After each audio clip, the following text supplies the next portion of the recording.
নমস্কাৰ বন্ধু বান্ধৱীসকল, Assamese book summary চেনেললৈ আপোনালোক সকলোকে পুনৰবাৰ স্বাগতম জনাইছোঁ।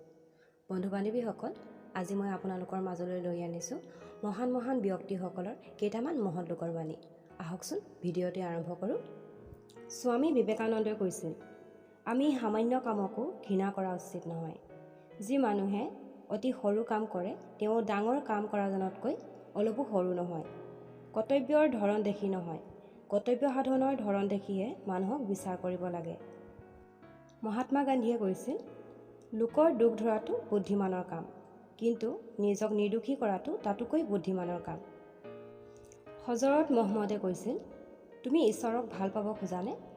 তেনেহ'লে প্ৰথমে মানুহক ভাল পোৱা।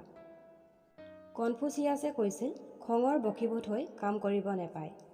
খং কৰি কৰা কামৰ বিষময় ফলৰ কথা চিন্তা কৰি খং দমন কৰিব লাগে। লৰ্ড এভেবৰিয়ে কৈছিল, সৰু ফুটাৰ মাজেদি যেনেকৈ সূৰ্যৰ পোহৰ দেখা যায়, তেনেকৈ সৰু সুৰা কথাৰ মাজেদিও এজন মানুহৰ চৰিত্ৰ মহাত্মা প্ৰকাশ পায়। H.G. বনে কৈছিল, দুৰ্ভাগ্য পাখি মেলি উৰি আহে আৰু খোজকাঢ়ি গুচি যায়। পণ্ডিত জৱাহৰলাল নেহৰুৱে কৈছিল, জীৱনটোত যদি ঘাত প্ৰতিঘাতেই নাথাকে তেন্তে সেইটো জীৱন হ'বই নোৱাৰে। জীৱনটো হৈছে এটা কলা, ই কলাকাৰ ৰূপে বিৰাজিত। আশা আৰু আকাংক্ষাৰ প্ৰেৰণাই হৈছে জীৱনৰ অংগ। ইয়াৰ অবিহনে জীৱনৰ গতি মৰহি শুকায়। জোচেফ কনৰাডে কৈছিল, কাম কৰিবলৈ মানুহৰ জন্ম হৈছে, যি মানুহে কাম নকৰে তেওঁ মানুহেই নহয়। এডৱাৰ্ড মণ্টেগুৱে কৈছিল, মিছাৰ সহায়েৰে বিপদ এটাৰ পৰা সাৰি আহিব পাৰি, কিন্তু মিছা পৰিহাৰ কৰি বিপদৰ সন্মুখীন হ'লে অসীম আনন্দ পোৱা যায়। মহাত্মা গান্ধীয়ে কৈছিল, চকুৰে নেদেখাজনক অন্ধ বুলিব নোৱাৰি। নিজৰ দুষ্কৃতিবিলাক লুকুৱাই ৰখাজনে প্ৰকৃতাৰ্থত অন্ধ। চেষ্টাৰফিল্ডে কৈছিল, দুৰ্বল মনে অণুবীক্ষণ যন্ত্ৰৰ নিচিনা সৰু সৰু বস্তুবোৰ ডাঙৰ কৰি দেখুৱায়, কিন্তু ডাঙৰবোৰ ইয়াৰ দৃষ্টিত ধৰা নপৰে। চৰ্দাৰ পেটেলে কৈছিল, কামেই উপাসনা, কিন্তু হাঁহিয়েই জীৱন। যিজনে জীৱনত সুখ আৰু দুখ দুয়োটাকে সৰসমনে গ্ৰহণ কৰিব পাৰে, তেওঁহে জীৱনত সৌন্দৰ্য ভোগ কৰিব পাৰে। কাৰ্লাইলে কৈছিল, তুমি নিজে সাধু হোৱা, তেতিয়া নিঃসন্দেহে ক'ব পাৰিবা যে এজন অসৎ লোক পৃথিৱীৰ পৰা কমি গৈছে। মামণি ৰয়ছম গোস্বামীয়ে কৈছিল, মানুহেই মানুহক অন্ধকাৰৰ পৰা পোহৰলৈ আনিব পাৰে, মানুহক নতুন জীৱন দান দিব পাৰে। পৃথিৱীত প্ৰেম আৰু মহানুভৱতাই এই কাম কৰিব পাৰে। মহাত্মা গান্ধীয়ে কৈছিল, দৃঢ় সংকল্প নহ'লে কোনো ভাল কাম কৰা সম্ভৱপৰ নহয়। যুধিষ্ঠিৰে কৈছিল, ক্ৰোধৰ ফলতেই জগত ধ্বংস হয়। আনন্দচন্দ্ৰ আগৰৱালাই কৈছিল, আমাৰ চিন্তা ভাৱনাৰ পৰাই চৰিত্ৰ গঠন হয়। ৰেগিক্ৰুৱে কৈছিল, শব্দই মানুহক মুক্ত কৰে। নিজকে প্ৰকাশ কৰিব নোৱাৰা মানুহজনৰ দাসৰ বাহিৰে আন একো নহয়। কথা ক'ব পৰাটোৱেই এক প্ৰকাৰৰ মুক্তি। কনফুচিয়াছে কৈছিল, যিজনে দূৰলৈ চাই চিন্তা কৰিবলৈ অপৰাগ, সেইজনে সোনকালেই দুখ ভোগ কৰিব লাগিব। চাইৰাছে কৈছিল, জীৱনটো আচলতে খুব চুটি, কেৱল জীৱনৰ দুখ যন্ত্ৰণাবোৰেহে খুব দীঘলীয়া যেন কৰে। এৰিষ্টটলে কৈছিল, আদৰ্শ মানুহ সেইজনেই যিজনে অন্যৰ উপকাৰ কৰি আনন্দ পায় আৰু আনৰ পৰা উপকাৰ গ্ৰহণ কৰিব লাগিলে লজ্জিত হয়। ভগৱান বুদ্ধদেৱে কৈছিলে, অতীতৰ অনুশোচনা, ভৱিষ্যতৰ দুশ্চিন্তা এৰি বৰ্তমানটো যাপন কৰা। বাৰ্ট্ৰাণ্ড ৰাছেলে কৈছিল, এজন ব্যক্তিৰ আৱেগৰ মাত্ৰাই জোখে তেওঁৰ জ্ঞানৰ গভীৰতা। মাৰ্চেল প্ৰুষ্টই কৈছিল, সুখে মানুহৰ মানসিক শক্তি বৃদ্ধি কৰে, কিন্তু মানুহৰ আধ্যাত্মিক শক্তি বৃদ্ধি কৰে বিষাদে। তুলসীদাসে কৈছিল, আনক আঘাত দিলে সেই আঘাত এদিন নিজে ভোগ কৰিবা। ছক্ৰেটিছে কৈছিল, আনক সমালোচনা কৰিবলৈ যোৱাৰ আগতে নিজকে সমালোচনা কৰা। নিজে শুদ্ধ আৰু পবিত্ৰ হ'ব পাৰিলেহে আনৰ বিষয়ে মতামত দিয়াৰ যোগ্যতা অৰ্জন কৰিব পাৰিবা।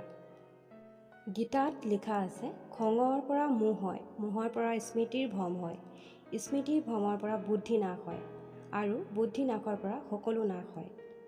স্বামী বিবেকানন্দই কৈছিল, অতীতলৈ উভতি চোৱাৰ প্ৰয়োজন নাই, আগবাঢ়া, আগফালে চোৱা। আমাক লাগে অসীম শক্তি, অদম্য উৎসাহ, দুৰ্জয় সাহস, অখিল ধৈৰ্য। তেতিয়াহে আমি মহৎ কাৰ্য সাধন কৰিব পাৰিম। মেক্স মুলাৰে কৈছিল, সত্য সদায় নিৰাপদ। সত্যৰ বাহিৰে একোৱেই নিৰাপদ নহয়। যি মানুহে সমাজৰ আন লোকৰ পৰা সত্য গোপন কৰে, তেওঁলোক হয় কাপুৰুষ, নহয় অপৰাধী বা দুয়োটাই।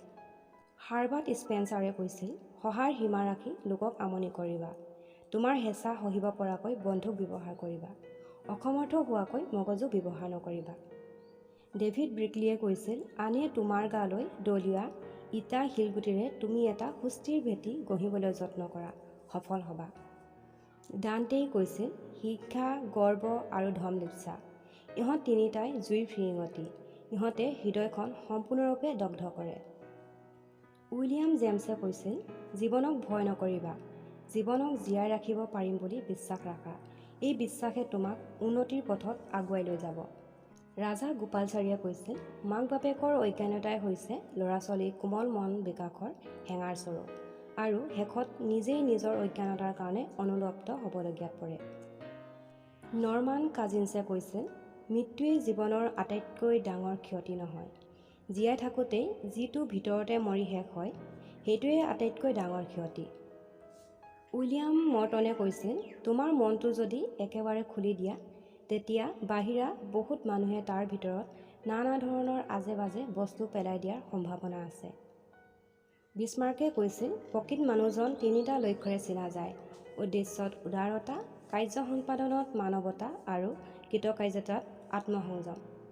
ভগৱান বুদ্ধই কৈছিল, ধ্যানত স্নান কৰা, ধ্যানতে ডুবি যোৱা, চৈতন্য হৈ থাকি নিজৰ মনৰূপী অস্ত্ৰ ধাৰণ কৰা।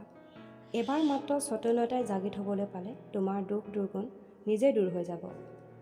ব্যাসদেৱে কৈছিল, বৰ দুখৰ কথা যে এই সংসাৰৰ নিয়মবোৰ বিপৰীত ধৰণৰ। যি কামত শ্ৰেষ্ঠ মানৱজন লজ্জিত হয়, সেই কামত অসাধুজন সন্তুষ্ট হয়।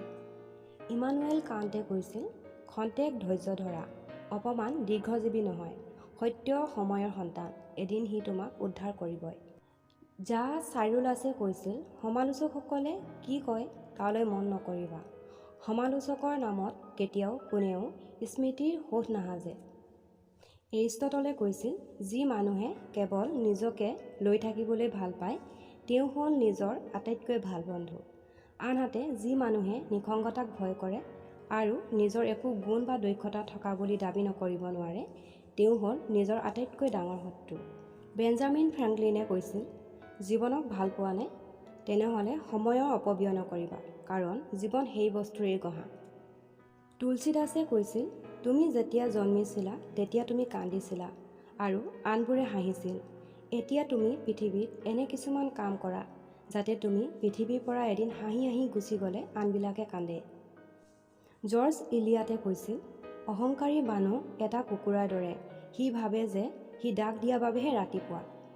মহাত্মা গান্ধীয়ে কৈছিল, নিজে অভদ্ৰ বুলি পৰিচয় নিদিয়ালৈকে তুমি সকলোকে ভদ্ৰ বুলি ভাবিবা।